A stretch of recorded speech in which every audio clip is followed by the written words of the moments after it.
Hello everyone. आज के इस वीडियो में हम जानेंगे रिमाइंडर थ्योरम के बारे में। तो रिमाइंडर थ्योरम को जानने से पहले हमें सबसे पहले बेसिक डिवाइड के कॉन्सेप्ट को समझना पड़ेगा। तो चलो एक बार उसको रिकॉल कर लेते हैं। सपोज कर लेते हैं अगर हम 6 से डिवाइड करें 15 में तो हमें कैसे रिजल्ट्स मिलते हैं।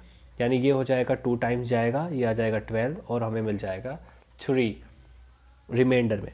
तो देखो यहाँ पे कुछ चीज़ें हैं बेसिक जो इनके नाम हैं वो हम क्या जानते हैं भाई। ये डिवाइज़र हो जाता है, ये 15 हमारा डिविडेंट हो जाएगा और 2 हमारा क्वेश्चन बन जाएगा और जो 3 है लास्ट में ये बन जाएगा हमारा रिमाइंडर।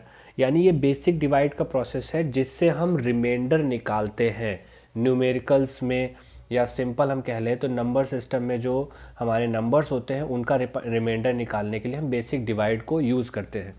उसी रिमाइंडर से बनी है रिमाइंडर थ्योरम। ठीक है, अब इसी स्टेप में अगर हम आगे बढ़ते हुए कहें कि ये तो बेसिक नंबर्स के साथ हो गया। अगर कभी कहें कि कभी हमारे पास अगर 2 पॉलिनोमियल हैं और उन पॉलिनोमियल में हमें बताना है कि डिवाइड करने पर हमारा रिमाइंडर कितना आएगा, तो हम कैसे करेंगे। सपोज़ हमारे पास एक पॉलिनोमियल हम ले लेते हैं।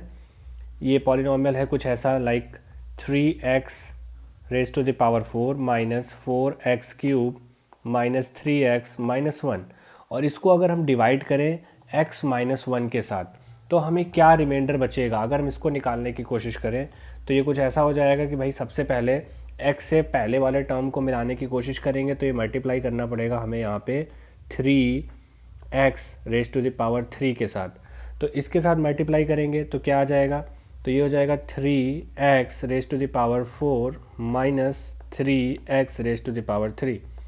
सिंबल इसके रिवर्स हो जाएंगे, जो डिवाइड का नॉर्मल प्रोसेस होता है उस तरीके से हम कर रहे हैं तो ये कैंसिल हो जाएगा। ये हमारे पास बचेगा minus x raise to the power 3 minus 3x minus 1। अब सेकेंड टाइम में हम किस चीज़ से मल्टीप्लाई करेंगे या किस चीज़ से कह सकते हैं कि डिवाइड करेंगे, तो ये हो जाएगा minus x raise to the power 2 के साथ। अगर हम इसको डिवाइड करेंगे इतने टाइम्स इसका टेबल पढ़ेंगे तो ये हो जाएगा minus x raise to the power 3 minus minus plus x square. इसके बाद इसको देखेंगे सिंबल रिवर्स हो जाएगा, फिर से ये कैंसिल हो जाएगा। अब दूसरा टर्म आ जाएगा minus x square minus 3x minus 1। इसके बाद अब फिर नेक्स्ट टाइम इसको हम क्या करेंगे, तो अब मल्टीप्लाई करेंगे इसको हम x माइनस एक्स के साथ। अगर इस डिवाइज़र का मल्टीप्लाई कर दे तो अब क्या आएगा, तो ये आ जाएगा x into x becomes minus x square minus minus plus x. अब इसको और सिंबल फिर से रिवर्स हो जाएगा और ये हो जाएगा प्लस का, ये हो जाएगा माइनस का, ये दोनों कैंसिल हो जाएंगे और यहाँ पे आ जाएगा हमारे पास माइनस का 4x माइनस 1। अब किस चीज़ से हम इसको डिवाइड करेंगे, तो नेक्स्ट स्टेप में आ जाएगा माइनस 4। अगर माइनस 4 से इसको हम डिवाइड कर दें तो ये हो जाएगा माइनस 4x माइनस माइनस का प्लस 4।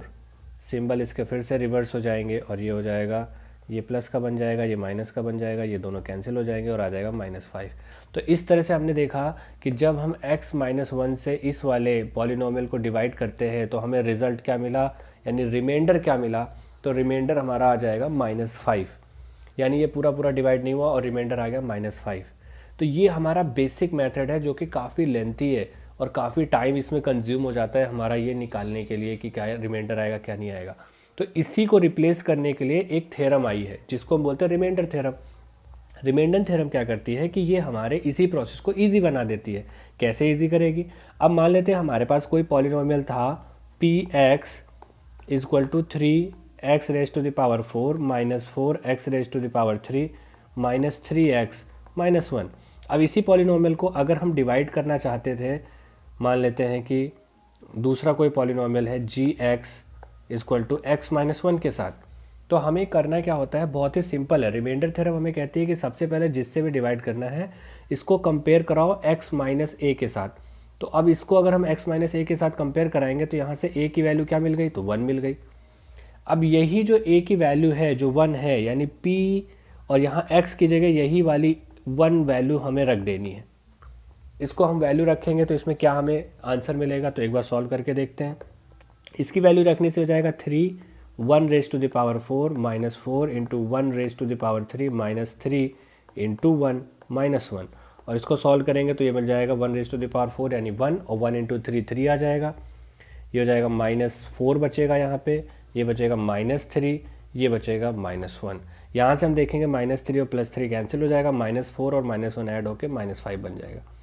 तो इस तरह से हमने देखा इसका रिजल्ट आ गया -5। अब एक चीज़ आप नोटिस करो कि यहाँ पे भी वही रिजल्ट आया है जो हमारे पहले वाले रिमाइंडर में आया था, यानी इन दोनों में कोई फ़र्क नहीं है। तो यानी कि हम ये कह सकते हैं कि इस रिमाइंडर थ्योरम का यूज़ करके हमें इतना बड़ा डिवाइड का प्रोसेस नहीं करना पड़ेगा किसी भी पॉलिनॉमियल के साथ।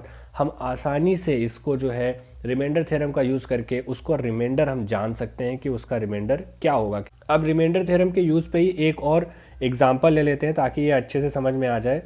जैसे सपोज़ कर लेते हैं ये एक और डिवीज़न है, यहाँ पे हमें डिवाइड करना है, एक पॉलिनॉमियल है x³ + 1 और इसको हमें डिवाइड करना है दूसरे पॉलिनॉमियल जो कि लिखा हुआ है x + 1 के साथ। तो अब हम इसको रिमाइंडर अगर हमें जानना होगा तो पहला तरीका तो वही है, लॉन्ग डिवीजन प्रोसेस करो। लेकिन अब हम रिमाइंडर थ्योरम का यूज़ करेंगे, स्मार्टली इसको डिवाइड नहीं करेंगे पूरा, सिर्फ रिमाइंडर जानना है। तो हम सबसे पहले इसको कंपेयर कराएंगे x - a के साथ। अब ये डायरेक्टली तो कंपेयर हो नहीं सकता, तो इसको हम थोड़ा मॉडिफाई करके लिखेंगे। तो क्या इसको हम ऐसा लिख सकते हैं x - -1, तो बिल्कुल लिख सकते हैं, इससे ऊपर वाली वैल्यू बिल्कुल भी चेंज नहीं होगी। तो इससे यहाँ से निकल के आ जाएगा a की वैल्यू क्या आ जाएगी, a की वैल्यू आ जाएगी -1। तो अब यही a की वैल्यू यहाँ पे हम पॉलिनॉमियल में रख देंगे, तो ये हो जाएगा p - 1 = अब -1 की होल पावर 3 + 1, तो इसको सॉल्व करेंगे तो ये आ जाएगा p - 1 = ये -1 की पावर 3 हो जाएगा -1 + 1। यहाँ से हम देखेंगे p - 1 = 0, यानी यहाँ पे हमने देखा कि रिमाइंडर जो है 0 आ गया। रिमाइंडर 0 आ गया, इसका मतलब एक और चीज़ होती है। पहली चीज़ तो अगर हमें सिर्फ डायरेक्टली बोला जाएगा रिमाइंडर फाइंड करो, तो हम यहाँ से कह सकते हैं कि भाई इसका रिमाइंडर क्या हो जाएगा, 0। और रिमाइंडर 0 होने के साथ एक चीज़ और हम कह सकते हैं कि ये जो हमारा टर्म था ये प्रीवियस वाले इस टर्म का एक फैक्टर होगा। ये भी एक चीज़ इससे निकल के आती है, लेकिन इसको हम नेक्स्ट में देखेंगे फैक्टर थ्योरम में। अभी फ़िलहाल हम रिमाइंडर निकालना सीख रहे हैं, जो कि हमारा रिमाइंडर आसानी से इस तरह से निकाल लिया जाएगा।